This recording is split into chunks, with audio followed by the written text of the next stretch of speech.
The asbestos and demolition is probably worthwhile exploring a little bit further, because it's initially a service that we let a third party do for us, but we've taken it in-house and it's made a big difference to the end result. Yeah, when we initially started that side of the company, I think Wes and I were the licence holders, but up until that point in time, because from an engineering side of the company we had a background in boilers, sugar milling work with your dad, doing boiler retubes and stuff like that. So that had an asbestos component.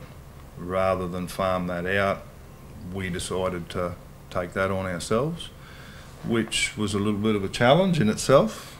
But we progressed from there, doing our own in-house jobs, to stand alone on our own 2 feet.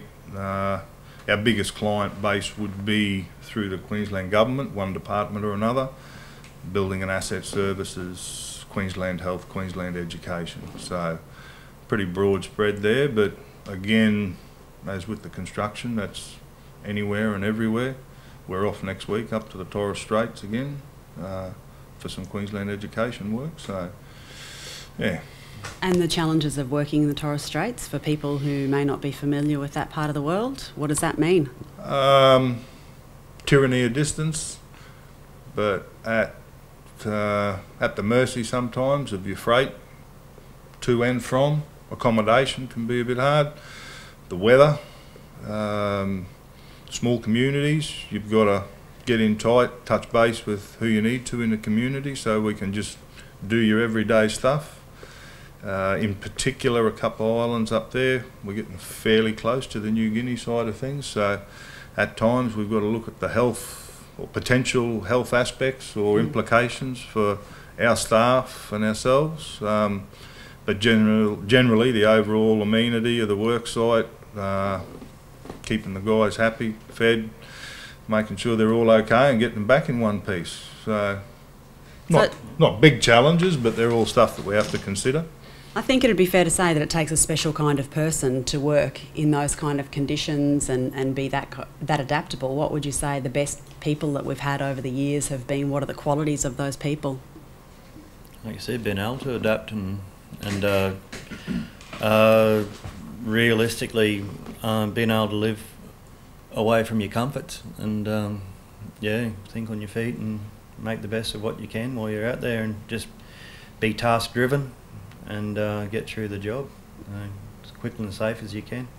I think the best thing, or the people we've had perform the best over a longer period of time, have been the people that have looked at every day and every different job as a challenge in terms of how we're going to overcome it rather than a drawback. Just with, a little bit of looking forward to it rather than against it. So.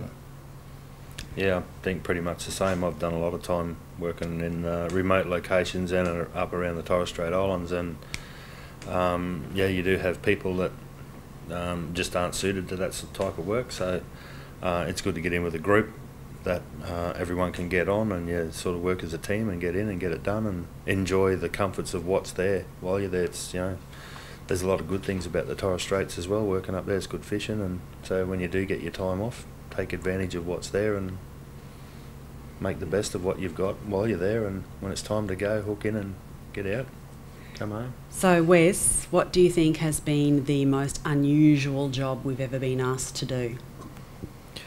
I think the Undara boardwalks would be up there, building boardwalks underground into the lava caves and everything like that, and Red Bluff? Red Bluff as well. But Undara was unique in a way as we had to work in with National Parks and Wildlife. We actually had a crew of prisoners helping as well on the project, which you had to manage them as well. So it was quite interesting working underground with those boys. So it was good, quite interesting. Yeah. And so maybe what are some of the things that you think that as a company people don't know that we do? I think around town, people that are aware of Dawsons, I think in the main office, our main lines of work with the labour hire and our fabrication and engineering side of things, Still a lot of people are a little bit surprised by the services that we've sort of covered here in this division, and a few of our facilities in Townsville with the water jet and stuff like that. But I think one of the biggest bonuses for us is we're only a fairly small crew, but we've got guys in this small crew that have been with us for over 10 years doing all those sorts of different jobs. So I think that speaks volumes for what we're doing, what we're about and how we're trying to get through it. So yeah, and it's been enjoyable having those guys and girls stick around for that long, so it's been a good experience.